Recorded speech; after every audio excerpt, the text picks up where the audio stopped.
Olá, amigos, estamos iniciando mais um programa Esclarecimentos Oportunos. Lembramos que esse programa é uma realização da Sociedade Espírita Francisco de Assis, casa sediada na cidade de São Paulo. Conosco, como sempre, o nosso companheiro Milton Felipe. Tudo bem, seu Milton? Bem, muito obrigado. Que os bons espíritos nos ajudem sempre. Esse é o nosso melhor desejo. Meu amigo Milton Felipe. Sim, senhor. Vamos aqui como temos feito, a um outro questionamento que nos foi encaminhado, né? Então a pessoa diz assim: nosso grupo é pequeno, temos feito um estudo sério do Espiritismo. Consideram que podemos, acho que algumas pessoas lá consideram que podem e devemos iniciar os trabalhos de passe. Eles, pelo jeito, estão criando uma casa, né? Sim. E iniciar os trabalhos de passe. O que podemos dizer a esses nossos amigos? Bom, antes de falar alguma coisa sobre passes, gostaria de parabenizar o grupo que está ingressando pela parte mais importante, que é o estudo sério do Espiritismo. Então, realmente, se o centro tem isso como objetivo, a parte do conhecimento teórico, com certeza depois poderá entrar na parte prática, porque está no bom caminho. Então, parabéns a todos dessa casa, porque é isso mesmo que nós devemos fazer. Primeiro, solidificar a parte da cultura espírita, né? Allan Kardec propõe isso. Agora, quanto à parte ligada com os trabalhos de passes, temos que fazer algumas considerações, tá bem? Isso é muito importante. Dizer que os passes, eles foram introduzidos no meio espírita, né? No começo do século XIX, porque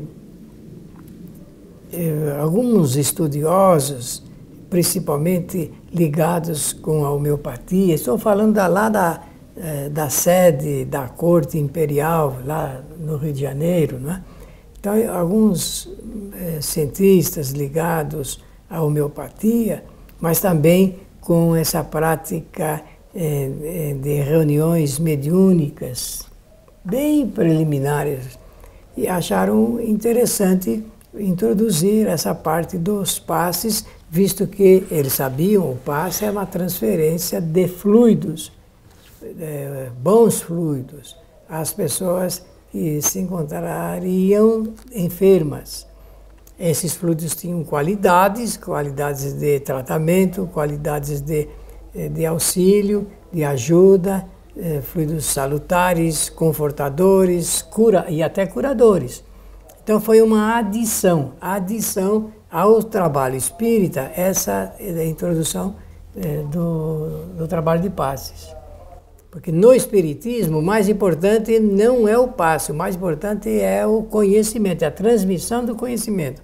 A primeira obrigação do centro espírita não é aplicar passes, é oferecer a oportunidade da pessoa estudar o espiritismo. Isso é a obrigação do centro espírita, é o objetivo prioritário. Agora, nessa intermediação, existe o trabalho de ordem mediúnica, que é a parte experimental, científica, com essa característica do centro espírita. Então, esse recurso, ele também é importante, mas ele, ainda assim, segundo Allan Kardec, o que eu falo aqui é sempre lendo Allan Kardec, não é indispensável, porque Kardec faz uma observação. Se não tiver nenhum médium no centro espírita, ainda assim o centro espírita tem a parte mais importante, deverá ter a parte mais importante, que é a parte cultural da doutrina, a parte de transmissão do conhecimento. Tá bem? Então, agora, a pergunta é direta. Devemos, quer saber a nossa opinião, a minha e a sua, né? Devemos introduzir já o trabalho de passes?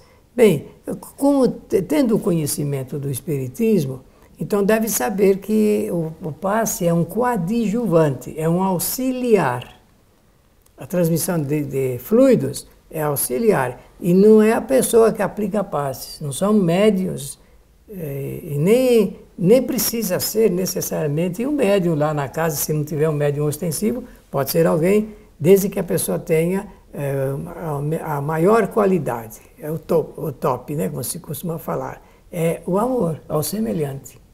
Porque quem tem amor ao semelhante tem respeito ao semelhante.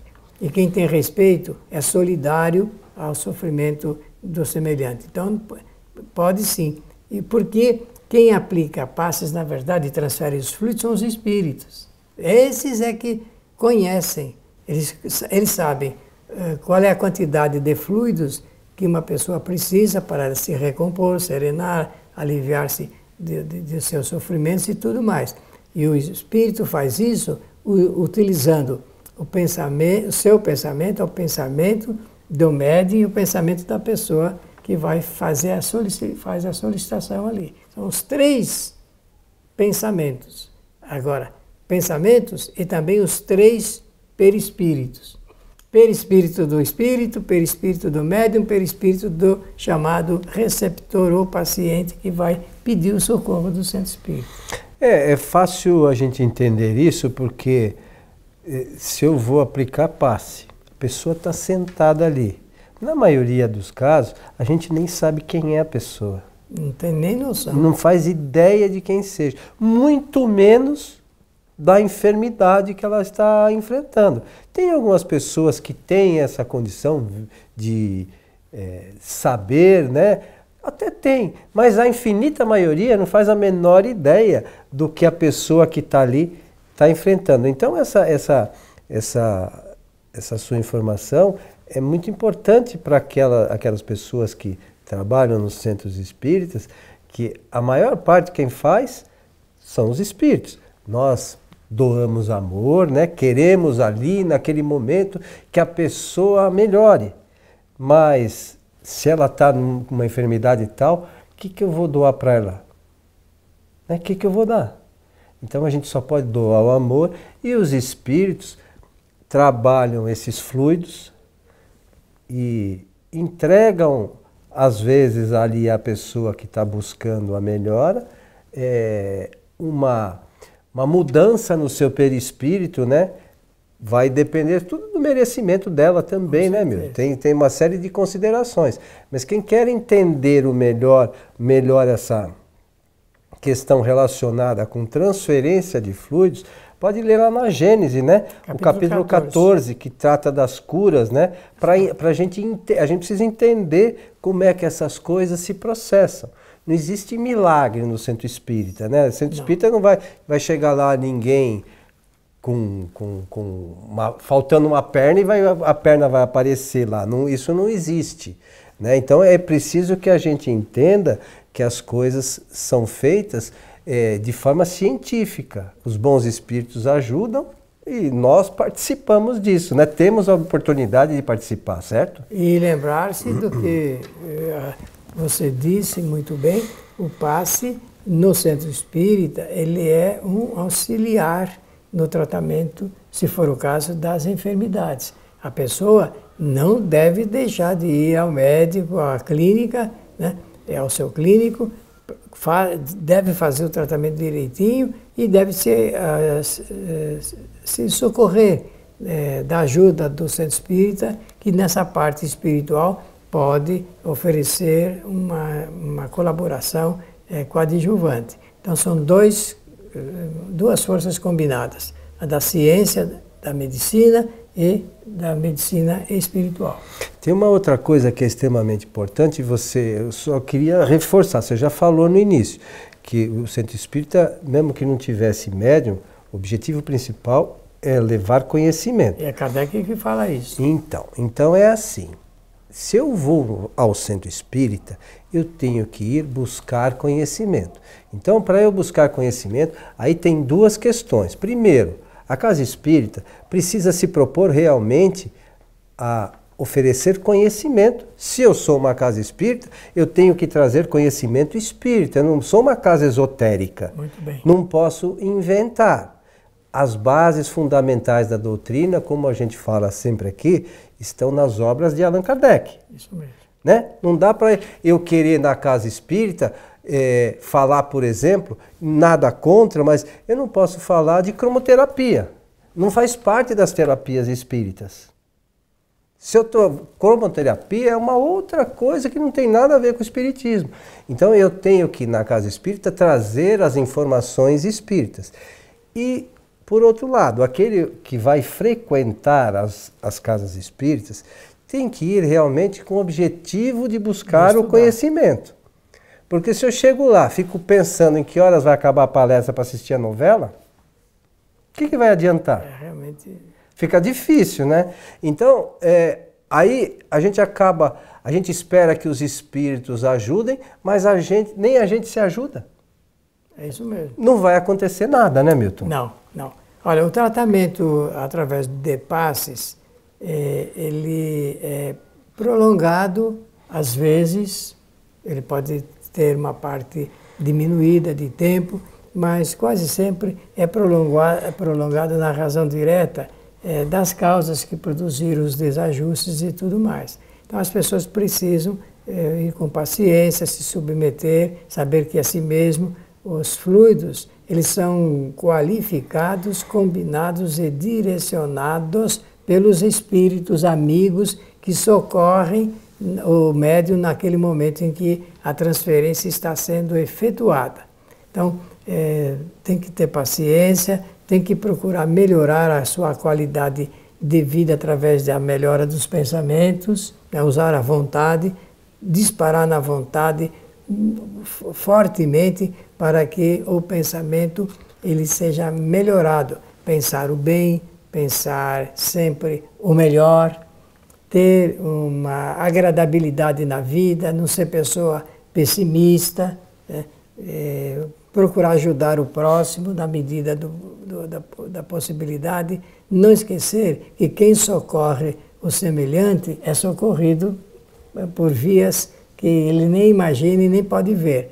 Então, saber que essa é a grande terapia da vida, Jesus de Nazaré ensinou isso para que nós pudéssemos receber toda essa bondosa assistência que recebemos, é também se dirigir ao semelhante com respeito, consideração, com amor, levar, se possível, algo que possa mitigar aí a sede, a fome, as necessidades materiais, mas principalmente levar a palavra que possa socorrer a parte da carência espiritual. E às vezes há uma certa confusão. E você, inclusive, dias atrás, fez uma palestra em nossa casa, fez alguns comentários de Jesus, qual era o entendimento de Jesus sobre a caridade, né, Milton? E você comentou, você queria que você falasse para as pessoas, que é importante, né, que as pessoas às vezes confundem caridade sempre com coisas materiais, né? É verdade, há uma ligeira confusão e a oportunidade se oferece para dizer que o pensamento sobre caridade de Jesus não é o mesmo das religiões ou das seitas ou das pessoas que estão voltadas exclusivamente para o mundo material. Jesus ensinou que a verdadeira caridade se traduz pelo exercício da paciência, da tolerância e da indulgência. A paciência é uma virtude, uma qualidade de quem sabe aguardar, sabe esperar o momento certo de conseguir as coisas na vida. A tolerância é desculpar os equívocos e os erros dos semelhantes. E a indulgência é saber perdoar as ofensas. Então, para Jesus, quem exerce a paciência, a tolerância e a indulgência é realmente caridoso. Porque quem dá apenas as coisas materiais faz um exercício de benemerência, é verdade. Mas é uma outra qualidade que pertence às necessidades do mundo social. Eu sempre digo, eu não sei se... Eu falo com convicção, mas vocês sabem, às vezes a gente fala pensando que as pessoas aprovam o que a gente fala. Mas eu penso que quando nós damos um prato de comida para alguém, não estamos fazendo uma caridade, estamos fazendo uma obrigação social de diminuir o grau de sofrimento que passa às pessoas que não têm o que comer. A mesma coisa do que vestir, remédios, um abrigo e tudo mais. Então, isso tudo pertence à área da obrigação de ordem social. E, convenhamos, já que as sociedades não estão devidamente organizadas para atender os espíritos reencarnantes que chegam ao mundo no atendimento à sua parte prioritária de subsistência, alguém tem que fazer. Então, essas iniciativas de obrigação social pertencem a uma área solidária, é bem verdade, mas só obrigação social. Para ser caridosos, nós temos que levar, conduzir, endereçar o exercício da paciência, da tolerância e da indulgência para com os nossos próximos. Muito bom. E, mais uma vez, no Centro Espírita, temos que ter o objetivo de levar os esclarecimentos de Jesus, né? A doutrina espírita veio, de uma certa forma, facilitar, né, Milton, a que as pessoas entendam as informações de Jesus. Essa coisa da caridade que você está falando é uma delas, mas existem certas outras coisas, uma série de outros ensinamentos contidos nas obras fundamentais da doutrina espírita, que são os livros de Kardec, que são de extrema importância, mas para isso é que a gente precisa estudá-las, não é isso? Sim. Por exemplo, você disse bem, Jesus, ele traduziu o seu trabalho, né, a sua missão, voltado para o interior do homem, a transformação interior. Quando nós nos transformamos interiormente, no exterior, nós temos um comportamento muito diferente. Por exemplo, muita gente, nós já falamos em alguns programas anteriores, mas tocar no assunto é sempre muito interessante, muito relevante. Muita gente sofre da depressão, da angústia, da solidão. Jesus tratou da matéria, sim. Tratou, mas a ciência do mundo não entende o recado de Jesus. Não entende. Aliás, a ciência que trata desse caso da depressão, a ciência do ponto de vista da psicologia, psicanálise, psiquiatria, não entende a postura de Jesus face a esse modelo e não tem condições de enfrentar o que Jesus conhecia e propõe. A hora que nós, por coragem, assumirmos deliberadamente essa postura oferecida por Jesus como modelo, nós nos aliviamos. Ninguém vai sofrer mais de depressão. Não vai ter mais tensões, ansiedades, porque nós vamos governar a vida de uma maneira tão natural, tão simples, tão aconchegante espiritualmente, que não vamos ser atacados por enfermidade alguma. Mas nós fugimos disso, nos amedrontamos diante dessa coisa tão simples, não acreditamos que as coisas simples são as que podem se revelar como verdadeiros processos de cura, então aí fica mais difícil e passamos a sofrer. Por último, Coelho, eu queria fazer uma recomendação a esse grupo pequeno que que fez a pergunta, dizer o seguinte: jamais, irmãos, proponha a cura, jamais fale de cura, jamais organize o trabalho para esse assunto de cura, porque isso é proibido pela lei. Falar de cura no centro espírita, cura do corpo físico, isso é uma transgressão. Nós já sabemos. Então, o que o Centro Espírita oferece é o apoio dos bons espíritos para ajudar a pessoa a curar-se das enfermidades e das dores do mundo. Eu não sei se deu para entender, mas esse é o último recado que eu gostaria de oferecer para não esbarrar aí nessa transgressão.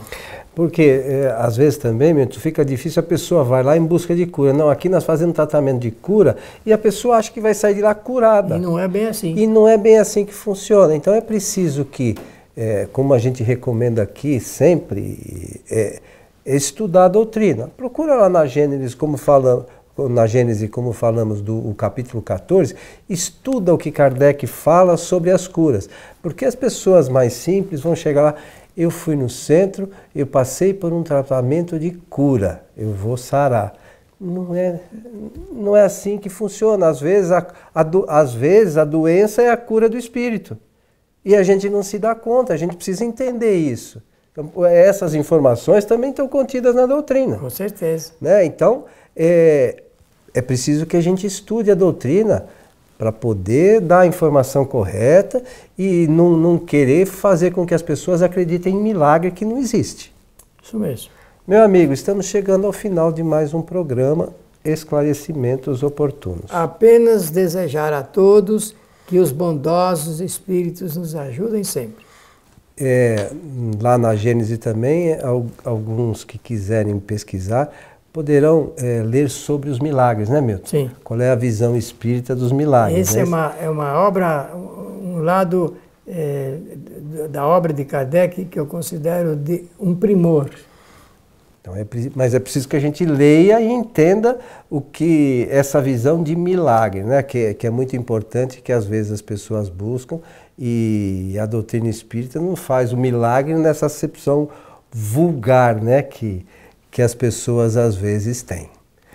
A você que esteve conosco, um nosso abraço e até o nosso próximo encontro.